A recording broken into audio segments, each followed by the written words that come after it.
Welcome to Season 1 of American Myths and Folklore. Episode 1, Werewolves, the Shape of Fear. When the full moon rises and the cicadas start sounding like tiny chainsaws, humanity's oldest and hairiest fear comes crawling out of the woods. That's right, the werewolf. Yes, the classic nightmare creature, half man, half wolf, full-time liability at dinner parties.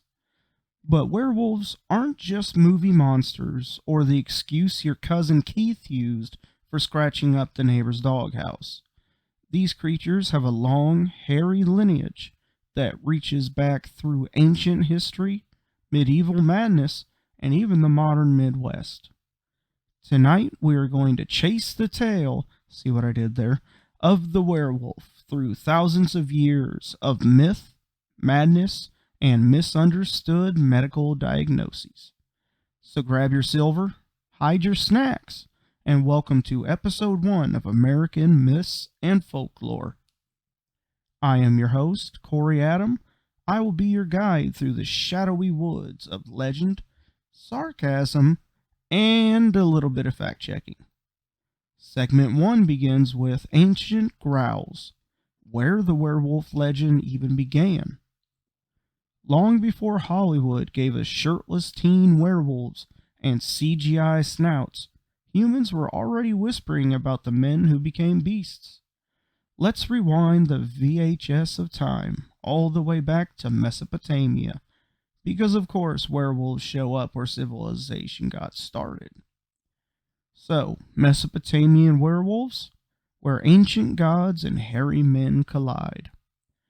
Before Hollywood gave us six-pack werewolves with brooding eyes and tragic long love lives, ancient Mesopotamia was already way ahead of the curve, spinning tales of half-men, half-beast hybrids long before it was cool or profitable. So let's rewind to around 2000 BCE, when Mesopotamians were busy inventing, writing, mathematics, law, and codes, and apparently lycanthropy. Yes, tucked between the cuneiform tablets about grain quotas and goat theft, you'll find references to people being transformed into werewolves, usually by gods with a flair for punishment and zero interest in paying for therapy. The original "It's not a phase, Mom" werewolf begins. One of the juiciest examples comes from the Epic of Gilgamesh, that ancient bromance/existential crisis epic. In it, Gilgamesh calls out the godless Ishtar for having the dating profile of a complete red flag. Among her greatest hits, turning one poor shepherd lover into a wolf. You know, standard thanks for the memories, divine revenge. You turn the man, your lover, into a wolf. His own shepherds now chase him away. That's right. Ancient gods weren't just smiting people. They were handing out fur suits and telling them to enjoy their new lives as a socially rejected canine. Wolfman wasn't even allowed to hang out with his own sheep anymore. Talk about a brutal breakup. Next section, Divine Punishment, or First Furry Convention. In Mesopotamian mythology, lycanthropy wasn't about a full moon or silver bullets. No, it was more of a magical curse with divine overtones. Offend the wrong deity? Boom. You're suddenly running on all fours and being hunted like last week's Monster of the Week. And unlike modern werewolves, who are often reluctant or tragic figures, Mesopotamian wolfmen were more like cautionary tales with fur. Do not anger the following gods, or you will end up licking yourself in the wilderness. There were even rituals and incantations in ancient Akkadian texts meant to reverse this werewolf transformation, because yes, Mesopotamians took this stuff seriously enough to create magical unwolfing procedures, I guess. Kind of like customer service for cursed souls, leaving behind a hairy legacy. So the next time you hear someone waxing poetic about werewolves as tragic loners or misunderstood monsters, just remember, in ancient Mesopotamia, they were mostly ex-boyfriends turned into beasts because they ghosted the wrong goddess. Literally. Sure, today's werewolves may be moody, sexy, and sparkly, thanks Twilight, but the Mesopotamians had something far more terrifying: divine pettiness with a transformation clause. And if that's not the ultimate supernatural power trip, what is? Next, we move on to the Greeks, who truly knew how to make divine punishments extra dramatic. The story of Lycaon, king of Arcadia, is basically don't serve human meat to Zeus unless you want a fur coat and full-time howling hobby. For real, Zeus was not a fan of being a cannibal. Because of this, when Lycaon tried to trick Zeus, he was then turned into a wolf, and thus lycanthropy was born. The word lycanthrope literally comes from this poor guy's PR disaster. So here's what we know about it. Lycaon in Greek mythology was a legendary king of Arcadia.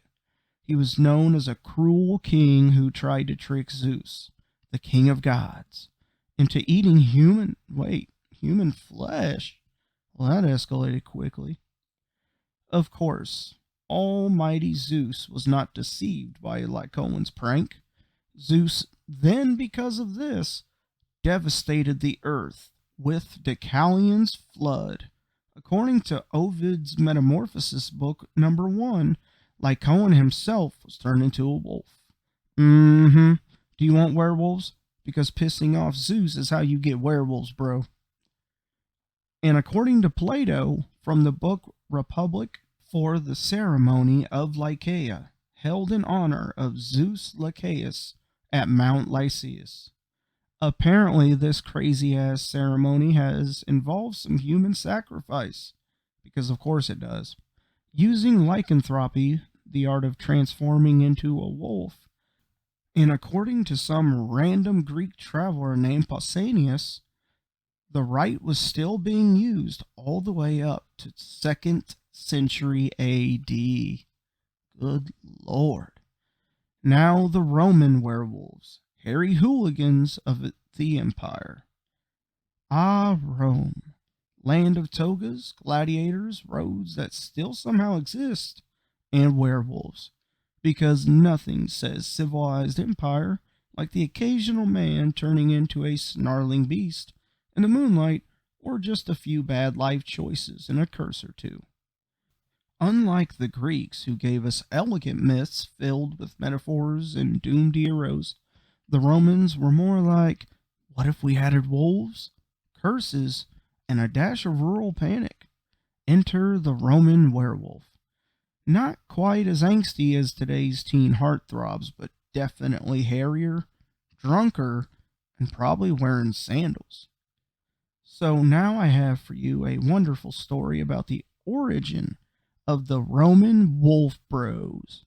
Let's not forget the Rome origin story itself. Romulus and Remus, the twin babies suckled by a she-wolf. No, that wasn't a fever dream. That's literally how the Romans explained their founding. Raised by a wild animal in the woods. It's basically the Jungle Book with a bit more fratricide. Some scholars think this wolf imagery opened the cultural door to later beliefs and actual men turning into wolves. Because if your whole city is built on wolf milk and divine drama, why wouldn't you believe Steve from the olive farm might start howling under a full moon? Petronius and the Werewolf Bro Code.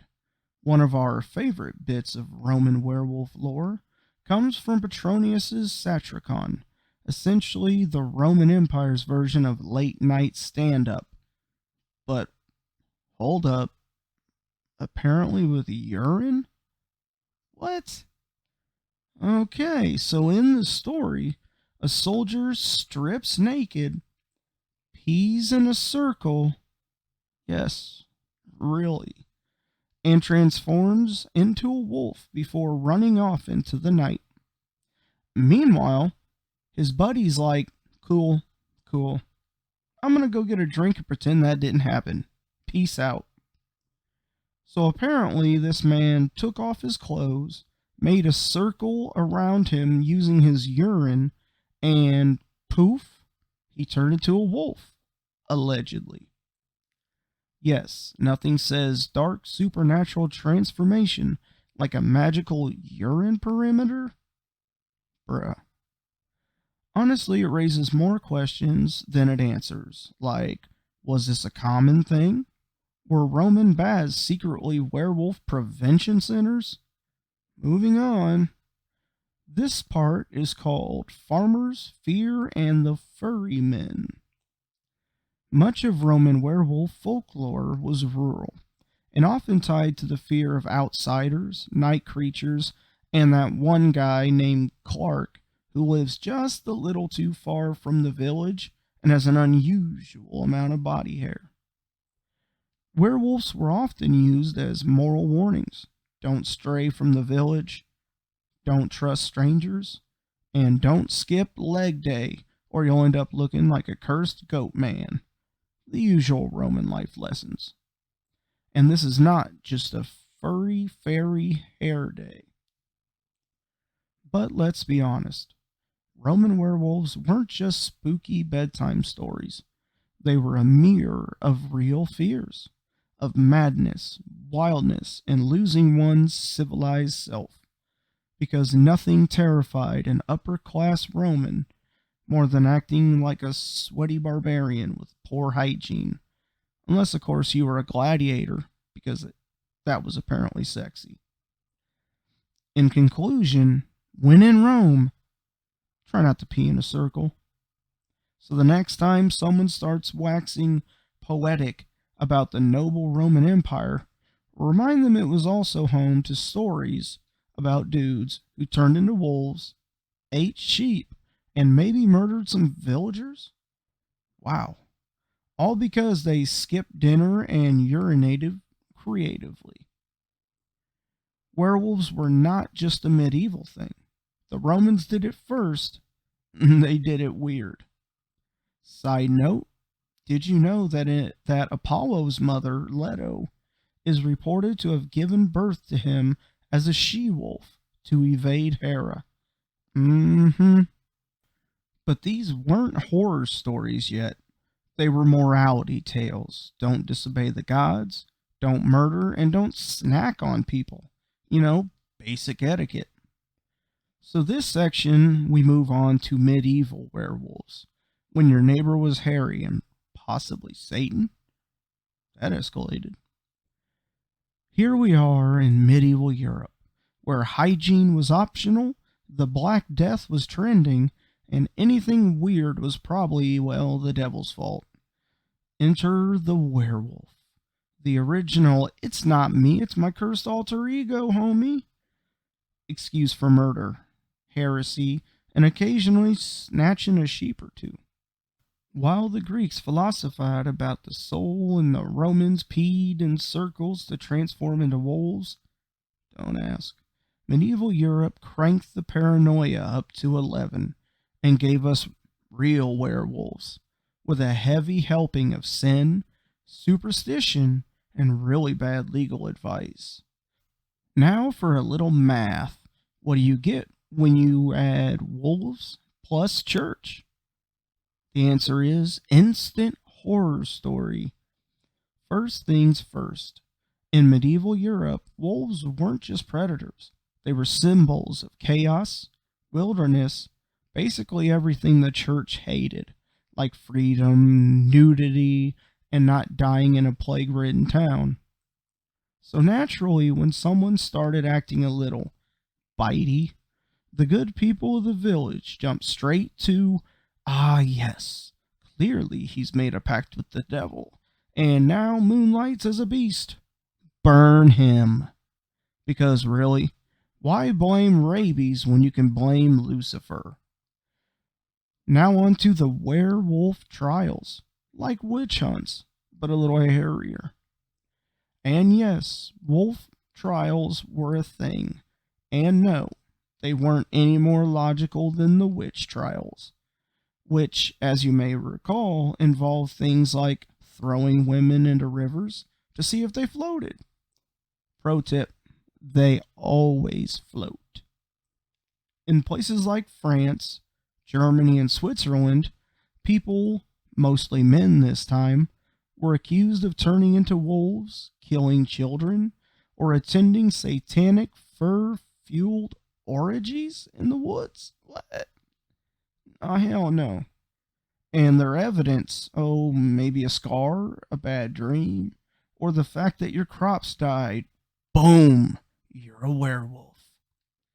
Case in point, I lead you to a man named Peter Stumpf, aka the Werewolf of Bedburg, a 16th century German man accused of transforming into a wolf, committing multiple murders, and just for fun having relationships with his own daughter. His trial was the Coachella of torture confessions. Naturally, they executed him, and then they executed his corpse, just to be safe. Transformation. How to become a werewolf, according to someone who definitely failed science class. In medieval folklore, there were many helpful how-to guides for becoming a werewolf, including the following: wearing a magical wolf belt, Etsy was not available; making a pact with the devil, classic; being born on Christmas Eve, because apparently being festive is superstitious; getting cursed by a witch, a saint, or possibly just annoying the wrong peasant with a grudge. And if none of that works, people still believe that certain herbs or ointments could turn you into a wolf, proving that medieval folks were basically LARPing Harry Potter centuries before it existed. Now, moral panic. With extra fur. Let's be real. The werewolf craze was less about actual beasts and more about social control. These stories said obey the church, don't break the rules, and definitely do not go sniffing around the woods at night, or we'll assume you're a werewolf and execute you with extreme overkill. It's like the Middle Ages looked at mental illness, serial killers, and social misfits and said, nah, that must be demonic shape-shifting, let's light a bonfire. In conclusion, medieval Europe, great for cathedrals, bad for the furries. Werewolves in medieval Europe weren't sexy. They weren't tortured souls. They weren't either demonic monsters, lunatics, or unlucky guys with a unibrow. So next time you hear a werewolf story that ends in romance, just remember, in the Middle Ages it would have probably ended in public execution, or a confession obtained via thumbscrew, and someone writing about it on parchment while yelling witchcraft. Medieval werewolves, part horror, part hysteria, and 100% nightmare fuel. Brought to you by ignorance and a total lack of mental health care. Now we're going to backtrack just a little bit. If you remember, I told you about Peter Stumpf. So let's dive into this dark, twisted, and wildly over-the-top tale. The Werewolf of Bedburg. Bedbug sounds better, so we're going with Bedbug. Possibly the only historical figure who makes Hannibal Lecter look like a misunderstood life coach. Peter Stumpf, werewolf, cannibal, and 16th century PR disaster. Location, Bedburg, Germany, year 1589. His vibe, satanic panic, no lawyers, and absolutely no chill. So who was Peter Stump?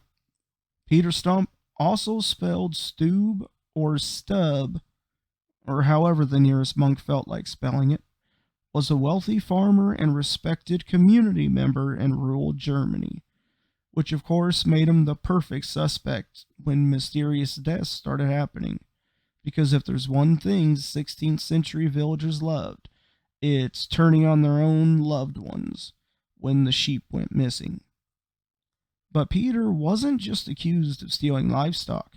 Oh no, that would be too normal. Instead, he was accused of making a pact with the devil, transforming into a werewolf via a magic belt, because Satan apparently shops at Medieval Hot Topic, murdering 13 children, 2 pregnant women, and his own son, eating fetuses and brains, dating his own daughter. That's a party foul. And naturally being a general menace to the wholesome, pleasant life. You know, just your standard Tuesday accusations. On to his trial, aka torture until you confess to anything trial. Peter was eventually arrested and, surprise, confessed to everything after being tortured extensively. Because nothing says justice like slowly pulling someone's limbs off until they say, yes, fine, I'm a werewolf. I also started the plague and invented taxes. According to his confession, Satan gave him a magical wolf belt that let him shapeshift into a feral beast with mighty jaws and an insatiable thirst for blood. Naturally, no one ever found this belt. But let's not let evidence get in the way of a good werewolf burning story, shall we? The day of the execution, because one death just isn't enough. On October 31st, 1589, yes, Halloween, because sometimes history has a flair for the dramatic. Peter Stump was executed in truly extra fashion. First, his flesh was ripped from his body with red-hot pincers. 2, his limbs were broken in the wheel. 3, he was beheaded. 4, they burned his body. Daughter and mistress were also executed just in case it was contagious. Honestly, the only thing missing was a marching band and a live reading of how not to commit crimes. So, was he really a werewolf? Probably not. But he may have been mentally ill, a scapegoat during a time of war, famine, and religious tension, a victim of Protestant Catholic hostility. Bedburg was a hot mess of sectarian conflict at the time. Or just unlucky enough to be alive during an era where a crop failure meant someone had to be a literal demon. Also, fun fact, most of what we know comes from a single blood-soaked pamphlet published in London, basically the 16th century tabloid journalism, complete with woodcut illustrations of Peter snacking on limbs like it's an all-you-can-eat horror buffet. My final thoughts on Peter Stump, patron saint of medieval overaction. Whether Peter was a delusional murderer, a falsely accused man, or simply someone with a bad case of being alive in the wrong century, his story is a glorious mess of paranoia, folklore, and justice system that believed torture till confession was peak due process. So remember, next time your neighbor plays music too loud or steals your parking spot, just be thankful you're not in 1589 Germany, or someone might accuse them of being a werewolf, and then execute them 5 times for good measure. Kill you until you die from it. It is now thought he may have been mentally ill or just the 16th century version of QAnon hysteria.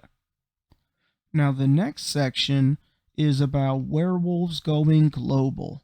It's not just a European hair problem. Contrary to what Western media implies, werewolf creatures aren't exclusively pale, medieval, and awkward around silverware. Cultures all over the world have their own flavor of shapeshifter. So let's go through a few of them, starting with India, land of ancient wisdom, spicy food that could kill a Victorian, and oh yes, Raksha sauce. Raksha sauce? Either way, the original nightmare fuel with a taste for human flesh and melodrama. These charming beings from Hindu mythology weren't just monsters. They were shape-shifting, man-eating demon divas with a flair for theatrics that would put Broadway to shame.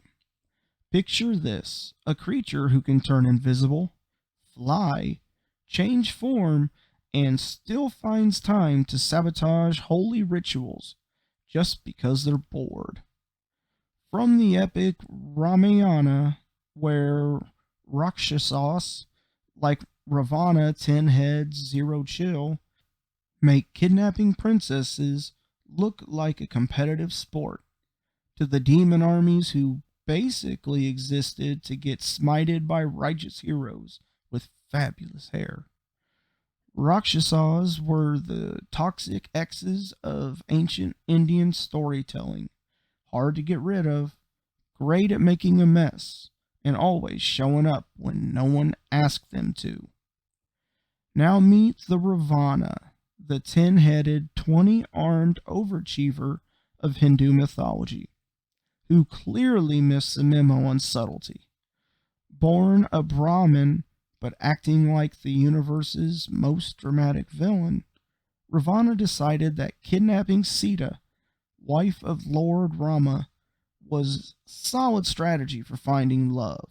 Spoiler, it wasn't. This guy wasn't just a demon king, he was the demon CEO, managing a kingdom of Rakshasas, composing symphonies on his Vienna, and performing enough penance to get a loyalty card from the gods. But like every guy who thinks being smart and powerful excuses everything else, Ravana flew too close to the divine flame. And by flame, we actually mean Rama's arrows, which surgically ended his midlife crisis in epic slow motion. So the moral of the story? Maybe don't abduct people, even if you can quote the Vedas and grow extra heads like party tricks. Time to introduce the 𝕮𝕗, China's legendary fox spirit, the original femme fatale with fur, magic, and absolutely zero patience for mortal nonsense. These sly shapeshifters could go from woodland to stunning woman faster than you can say awkward imperial court scandal. And they usually had one goal: to seduce men, steal life force, and maybe cause a dynasty-ending crisis while they're at it. Naturally, ancient scholars, clearly terrified of intelligent women and woodland creatures, warned that any beautiful woman who knew how to read or had opinions might just be a ℮𝕗 in disguise, because nothing screams dangerous supernatural threat like a literate lady who doesn't need a man. But let's be fair. Not all fox spirits were villainous. Some were helpful, noble, and downright saintly. But where's the fun in that? It's the seductive soul suckers with 9 tails and a flair for chaos who really stole the show. Sometimes your life. Now enter the kitsune, Japan's resident fox spirit and undisputed champion of I'm smarter than you, Dave. These magical creatures come with up to 9 tails, because obviously more tails equals more mysterious clout. And they specialize in shape-shifting trickery. making grown men cry. Kitsune can transform into beautiful women, which naturally led to the centuries of paranoid folklore, where any attractive stranger was probably a fox in disguise. Because it's always easier to blame your poor life choices on magical animals. Some kitsune are benevolent, serving Inari, the god of rice, and apparently fox-based customer service, while others just want to cause chaos, steal your stuff, and maybe seduce you before turning back into a smug, tail-fluffing fox and vanishing into the mist. So if your girlfriend suddenly starts glowing, speaking fluent classical Japanese, and developing a suspicious number of tails, don't worry. It's just another episode of How to Catch a Spirit, Kitsune Edition. Now we move on to Norse mythology.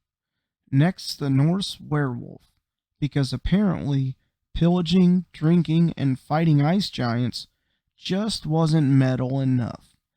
Enter the ℚ𝕚𝕚, the Viking werewolves who decided regular fur cloaks were too basic and opted for the full-on spiritual lycanthropy. These were Odin-worshipping berserkers who allegedly wore wolf pelts, channeled the beast within, and went into battle with some kind of unhinged energy that screams, "I skip breakfast and also my humanity." Now, unlike your modern emo werewolf with trust issues and abs, the ℚ𝕚𝕚 didn't need a full moon. What they needed was rage, alcohol, and maybe a head injury. Oh, and let's not forget Loki's kids like poor Skull and Hades. Giant wolves prophesized to eat the sun and moon, because in Norse mythology, even the cosmic bodies get chewed on. So yes, Norse werewolves were less about angst and more about vicious, cosmic-level chaos, all served with a side of mead and absolutely no emotional support. So more on these berserkers. History's answer to what if rage was a personality trait? These delightfully unhinged Viking warriors didn't bother with armor or tactics. Instead, they stripped down, slapped on animal skins, and charged into battle like they had a personal vendetta against the concept of calm. Allegedly possessed by spiritual animals, bears, wolves, or whatever creature best matched their energy drink-fueled rampage. Berserkers fought in a trance-like fury that made their enemies, and probably their friends, rethink all their life choices. Some scholars think they were high on psychoactive mushrooms. Others say it was divine madness. Either way, berserkers were basically early Norse performances, equal parts terrifying and a little extra. Because why stab someone once when you can scream at the sky, foam at the mouth, and become the storm while doing it? A little Viking rage and some wolf cosplay in combat? Hell yes. Plot twist. At some point, berserking became outlawed in the 12th and 13th century in both Iceland and Norway.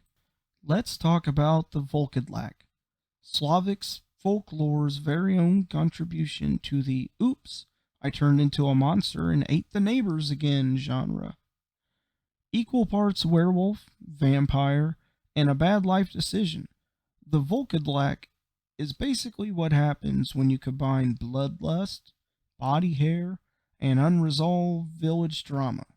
Depending on the region, this delightful creature either turns into a wolf, comes back from the dead, or just hangs out being cursed for existing slightly close to a graveyard. Some legends say they were created by wearing a wolfskin belt, because ancient Slavs apparently had magical accessories department, while others believe they were just people who really didn't go to church enough.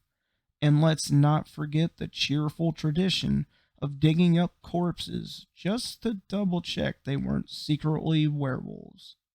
You know, normal neighborhood behavior, because nothing says folklore like blaming your misfortunes on a hairy undead guy who may or may not be your cousin.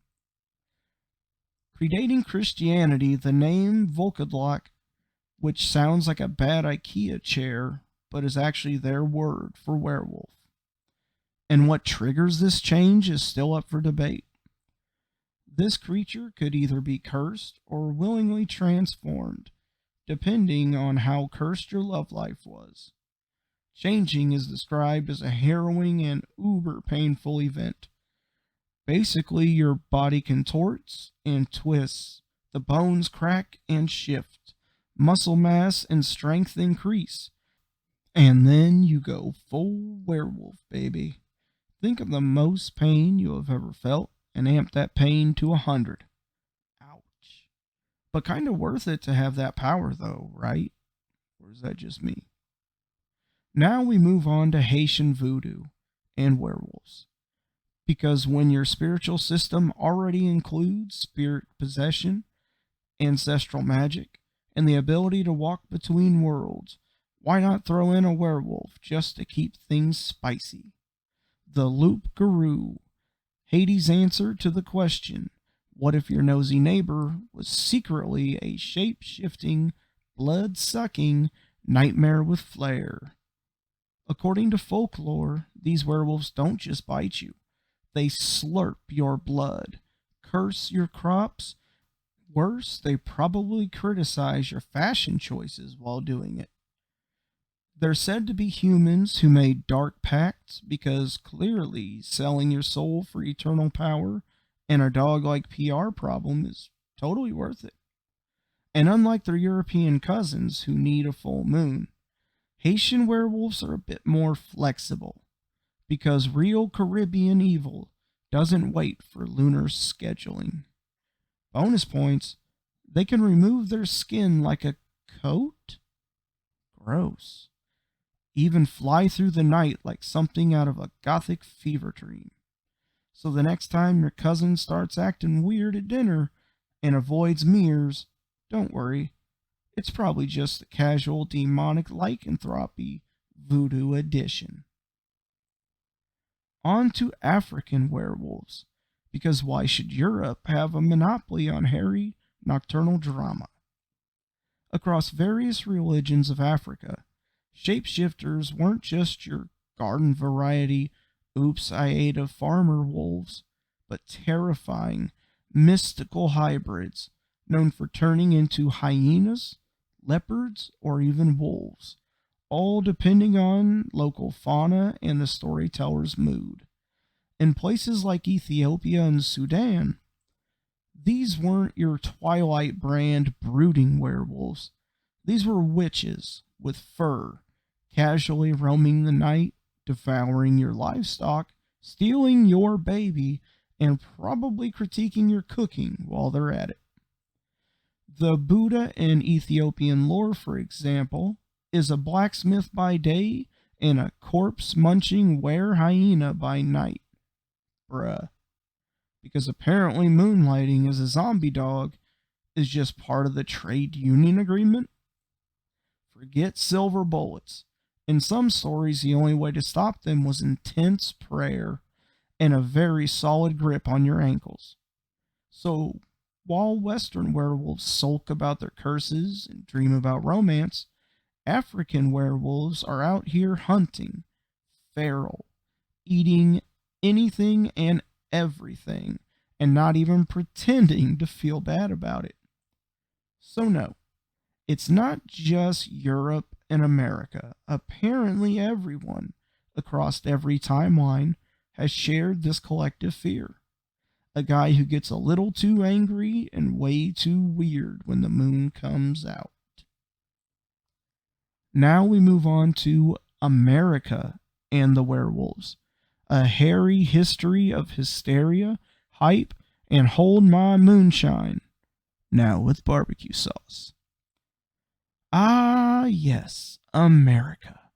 Land of freedom, fast food, and the undying belief that if something weird is happening in the woods, it's probably a werewolf, and definitely not my buddy Clark in a ghillie suit after 3 to 5 beers.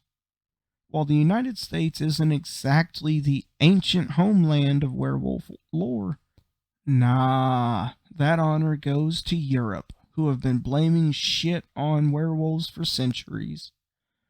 But America has proudly imported the myth, then supersized it, franchised it, and gave it its own cryptid fan base. So let's start with the facts. There are actual reports, as in humans confidently telling other humans with straight faces of werewolf sightings all across the country. From the Beast of Bray Road in Wisconsin, we'll get into that, to rural Kentucky. Tales where someone always swears their uncle's friend saw a 7-foot-tall dogman stealing chickens. This country's got werewolves like Florida has inexplicable crime. The Bray Road Beast, first reported in the 1980s, is described as a hulking, wolf-like creature who walks upright, lurks in cornfields, and apparently doesn't mind awkward eye contact with passing drivers. Now, was it a misidentified bear, a prank, or just Keith from the meth trailer wearing a Halloween mask and trying to avoid child support? Who's to say? And let's not forget America's deep, undying love for conspiracy theories, which have turned werewolves from simple folklore into government experiments, alien hybrids, and shape-shifting deep state operatives in fur. Seriously, Google werewolves plus military experiments. You'll thank me later, but you'll also fall down a rabbit hole so fast your phone might sprout fangs. Because clearly, if there's a half-human beast roaming American woods, it's not a hoax or mental illness, it's a rogue CIA test subject. Obviously. Also worth noting, the Native American legends were here long before the European settlers arrived, and they had plenty of their own shape-shifting mythology, like the skinwalkers from Navajo. Now let's be very clear, skinwalkers are not werewolves. But try telling that to YouTube paranormal investigators with night vision cameras, a shaky understanding of indigenous beliefs, and a strong need to scream at bushes to attempt to get views. And then there's Hollywood, because if America is good at one thing, it's turning fear into franchise. Everything from The Wolfman, 1941, to Teen Wolf, where lycanthropy makes you good at basketball, apparently, to Twilight, where werewolves exist primarily to take off their shirts and sigh longingly at sparkly vampires. The U.S. has taken the humble werewolf and made it sexy, angsty, marketable, and occasionally absurd. So yes, America may not have invented the werewolf, but it sure made it louder, hotter, and somehow involved in a weird love triangle. Because nothing says folklore like combining supernatural horror with high school melodrama and some blurry dashcam footage from 1993. The moral of the story in American werewolves aren't just legends. They're roadside attractions, local mascots, and TikTok content. Land of the free, home of the beast. Now let's backtrack a little and do some lore on the first Americans, the Navajo. Basically, when European settlers came to America with two things, religious trauma and folklore. As they mingled, or more often aggressively displaced, these indigenous peoples, the folklore began to merge. Native American tribes already had a shapeshifter, legends long before the Europeans ever showed up late to the first mythology party. For instance, we're going back to the Navajo skinwalker. I'm so gonna butcher this name. The 𝔻𝕗𝕝𝕗𝕗, which translates to "with it, he goes on all fours." Basically a witch who could transform into animals, most often wolves or coyotes, and do terrible things. It's very sacred and too taboo to even speak the word among the native Navajo, which makes it great for a podcast, right? There are those in Navajo witchcraft who use this to manipulate spiritual forces and cause harm or misfortune to others. This type of Navajo witchcraft is known as witchery way. This often includes using human corpses in various and disturbing ways, such as tools made from bones and concoctions that are used to curse, harm, or even kill the intended victims. Yikes. Now we're going to move to Louisiana. The rougarou, Louisiana's favorite swamp-dwelling nightmare and Cajun answer to "What if Bigfoot had better grooming and a flair for Catholic guilt?" This legendary beast is said to roam the bayous at night, looking like a werewolf that got lost on his way to Mardi Gras, cursed to terrorize sinners, especially the sinners who skip Lent? Yes, because in true Louisiana fashion, even your local cryptid is religiously judgmental. The rougarou supposedly has the body of a man and the head of a wolf, or maybe a dog, or possibly your ex, depending on which old uncle is telling the story after two abitas. Some say it can turn you into a rougarou with just a bite. Others say it's a punishment for breaking Lent 7 years in a row, because obviously spiritual discipline needs a bloodthirsty enforcer. But don't worry. Legend has it you can keep it all away by placing 13 small objects at your door, because the rougarou, apparently, is a demonic creature with a violent streak and crippling OCD. This beast also supposedly prowls the swamps and targets those who break Lent. Apparently werewolves get judgmental during religious holidays. Kind of odd, right? Now we're going to move into American sightings of dogmen. We will be bringing up Bray Road in detail and other unwanted neighbors. So let's fast forward to modern times, specifically Wisconsin, where cheese is currency and werewolves roam the highways. The Beast of Bray Road, Wisconsin's very own cryptid celebrity, known for lurking on rural roads, terrifying teenagers, and generally acting like a misunderstood furry with serious boundary issues. First spotted in the 1980s, because of course the werewolf trend needed an American reboot, this upright, walking, shaggy, dog-like creature is either a mutant wolf, or a government experiment, or just my buddy JR from Elkhorn, who takes Halloween way too seriously. Now, witnesses describe it as 7 feet tall, with glowing eyes, and a tendency to stare dramatically at passing cars.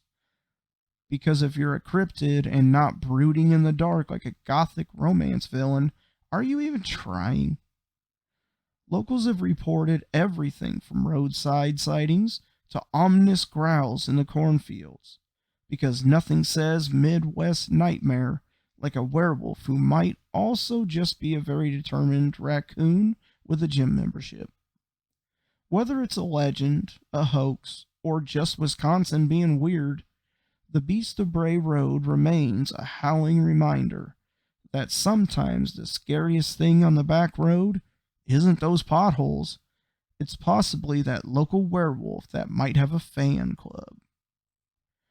In the 1990s, people near Elkhorn, Wisconsin, began reporting the sightings of a creature who walked on 2 legs, was 6 feet tall, had glowing eyes, and chased cars because apparently that's what cryptids do. I mean, I guess. So the story of the first alleged encounter went something like this. In 1936, when a night watchman named Mark Shackleman for the nearby St. Coletta School for Exceptional Children was crossing the fields around midnight near an ancient Native American burial ground, when all of a sudden he sees perched atop the mound what he described as a hairy humanoid creature, standing between 6 and 7 feet tall, closely resembling a wolf or a bear. Its speech was half beast, half human, and its scent was of rotting flesh, straight booty, and regrets. Now, it's also said that he encountered the same creature the very next day, but he didn't run this time. Instead, he stood his ground and began praying. After praying, the beast simply turned and walked away. Now, these reports continued up into the 1980s, 1990s. Side note, St. Coletta School for Exceptional Children just happens to be the very same school that in 1941, allegedly, Rosemary Kennedy was housed after her father, Joseph Kennedy, had her lobotomized for depression and for sometimes violent mood swings. Ah, yes, history. Now we're moving on to a journalist, Linda Godfrey, who took these stories seriously. Her book, The Beast of Bray Road, helped fuel a Midwestern werewolf renaissance. Skeptics said it was bears, others mass hysteria. Some blamed pranksters, and a few were like, "Look, I seen it. I just want someone else to admit it." Now we're off to Michigan to see the Dog Man. Because what every state really needed is a 7-foot-tall, beautiful blue-eyed, bipedal wolfman who apparently spends his nights auditioning for a low-budget horror flick set in the Great Lakes region. First spotted in 1887, because obviously that's when cryptid casting calls started, people. The Dog Man casually stalks the forests around Michigan, howling dramatically enough to make you question if it was your neighbor's dog just discovered its inner diva. According to folklore, this creature isn't just your average furball. It's got a taste for livestock, a flair for moonlit growling, and a hairstyle suspiciously similar to every 80s rock band ever. Thanks to one very catchy folk song in the 1980s, the Dogman went viral decades before the internet existed, proving that nothing screams legend like a serial killer wolf man with a synth soundtrack. Whether it's a real beast or just Michigan's creative way of explaining why your car broke down in the woods, one thing is for sure: if you hear those eerie howls, you're either about to meet a cryptid or someone's really committed to their costume party. These creatures appear more canine than a werewolf, with longer snouts, messed up legs, and serious need for a toothbrush. Origins of the Dogman legend in Michigan can be traced back to the late 19th century. The first reported sighting of the Dogman was in 1887 in Wexford County, Michigan, by a couple random lumberjacks. They described the creature as a 7-foot-tall monster with a dog's head, the torso of a man, and it was said to have blue or amber eyes with a howl that sounded almost human. They reported that it would walk upright on its 2 hind legs. There have been numerous sightings throughout Michigan, but mostly in the northwest lower peninsula. Now we're going to switch from stories to science, because science ruins everything. The truth about lycanthropy. Now, it turns out some people really do think they turn into werewolves. We call them furries. Enter clinical lycanthropy. Clinical lycanthropy is a rare and fascinating psychiatric syndrome in which a person believes that they can transform into a wolf or other animal, or they already have done so. Despite sounding like something out of a horror movie or folklore, this condition is very real from a psychological standpoint, though it's not classified as a standalone diagnosis in the DSM-5, which is apparently a diagnostic manual used by mental health professionals, which I need but am not. Instead, it's considered a delusional misidentification syndrome, a type of delusion where the person misidentifies themselves, often in bizarre and extreme ways. The basics. The definition, clinical lycanthropy, is a delusional belief that one has transformed, is transforming, or will transform into an animal. Most of the time it's a wolf. It's a rare subtype of a broader category called zoanthropy, where individuals believe they are non-human animals, from dogs, cats, snakes, bees, seriously, bees. Associated conditions: schizophrenia, bipolar disorder, especially manic episodes, severe depression with psychotic features, temporal lobe epilepsy, or substance-induced psychosis. Systems and manifestations. The person may physically act like a wolf, growling, walking on all fours, howling at people. They may experience body dysmorphia, perceiving fur, claws, or fangs when they don't exist. Some report vivid hallucinations or dreams of transforming into an animal. Others experience tactile hallucinations, feeling their body change even if it's not visible. Many feel overwhelmed by an animalistic urge or instinct, like a hunter wanting raw meat or just aggression. The historical and cultural influences. Clinical lycanthropy isn't just biological, it has cultural roots too. In medieval Europe, people believed in werewolves, and it was widespread. Accusations of lycanthropy were sometimes linked to madness or demonic possession. In other cultures, shape-shifting is spiritual or symbolic. In some Native American, African, and Asian traditions, animal transformation is linked to religious or shamanic experiences. People with this condition often draw their delusions from culturally available myths. So in Western countries, wolves and werewolves dominate. In Japan, someone might believe they're turning into a fox or a kitsune. Meanwhile, in India, it might be those old rakshas. So what causes it? The exact cause is unclear, but theories suggest it's a mix of neurological factors, disruption in areas of the brain associated with body image, identity, or perception, especially the parietal and temporal lobes. It could be psychiatric disorders. As mentioned, it's often a symptom of a larger condition like schizophrenia or psychotic depression. Cultural reinforcement. Werewolf stories, media portrayals, or spiritual beliefs may shape the content of the delusion. It could even be stress or trauma.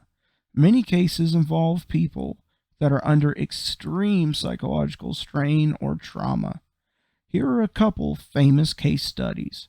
Number 1, case of a 49-year-old man published in 1989 who believed his body was covered in hair, his teeth were growing into fangs, and he was turning into a wolf. Diagnosed with major depression with psychotic features, treated successfully with antidepressants and antipsychotics. A woman with schizophrenia claimed that she had claws, fangs, and fur, even howled at night.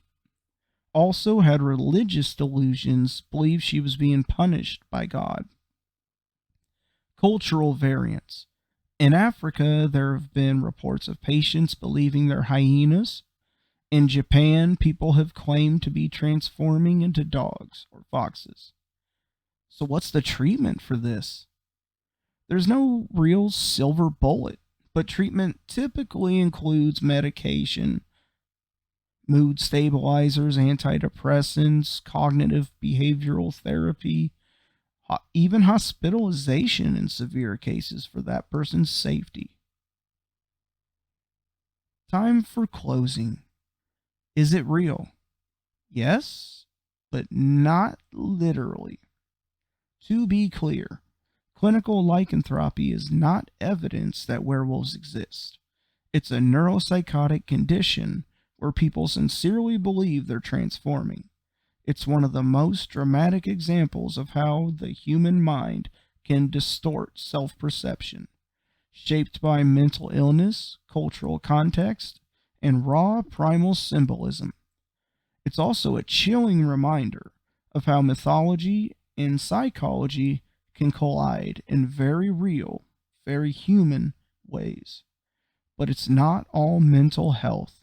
Some sightings could be rabid animals, werewolf syndrome, which causes excessive hair growth, drugs, sleep paralysis, or just poor lighting and way too much imagination. Now we move on to werewolves and pop culture. Hairy, hot, and hormonal? From Lon Chaney Jr.'s The Wolf Man in 1941 to the body horror classic An American Werewolf in London, cinema has made werewolves tragic, terrifying, and occasionally sexy. We've had Michael J. Fox playing basketball in Teen Wolf, Benicio del Toro brooding in The Wolfman, Taylor Lautner shirtless forever in Twilight, confusing teenagers everywhere. Why do werewolves work so well in pop culture? Because they're metaphors for rage, addiction, puberty, hidden instincts, hairy legs, repressed trauma. Pick your poison. And now we're going to end with, do werewolves exist? And here's the part where I disappoint everyone. After deep diving into these hairy legends, blood-curdling causes, and questionable eyewitness accounts, looking at you, Larry from Wisconsin, it's time for the moment you've all been waiting for. The big final verdict. Are werewolves real? Well, if by real you mean a scientifically verified moon trigger wolfman roaming your neighborhood, then I'm sorry to disappoint.